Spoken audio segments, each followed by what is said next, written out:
আজকে প্রচন্ড রোদ উঠেছে। বাবু, তুমি এই রোদের মধ্যে হেঁটে হেঁটে যাচ্ছ, আমার টোটোতে বসো, আমি তোমাকে বাড়িতে নামিয়ে দেবো। না না কাকু, বাবা বলেছে অচেনা লোকের গাড়িতে না যেতে।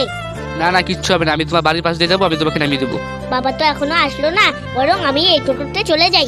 চলুন কাকু চলুন। আরে বাচ্চাটাকে নিয়ে চলে গেল কেন? আসতে তো লেট হয়ে গেল। আরে বাবু কোথায়? বাবু তো এখানে নেই, ছেলেটা কোথায় গেল? এখন আমি কোথায় খুঁজবো? আরে ওদের একটা লোক, যাই ওইখানে যাই। ও দাদা, ও দাদা, শোনো এদিকে শোনো। ওটা ডাকছে, শুনে আসি তো। তুমি আমার ছেলেটাকে দেখেছো কারোর সাথে যেতে? হ্যাঁ হ্যাঁ দাদা, একটা টোটো বাচ্চাটাকে নিয়ে গেল, ওই দিকটায় গেছে। ওই দিকটায়? বাবু তুই কোথায়? ইস, গাড়িটা আবার কি হলো? গাড়িটা কি হয়েছে? তুমি হলো নাকি? দাঁড়াও দেখছি।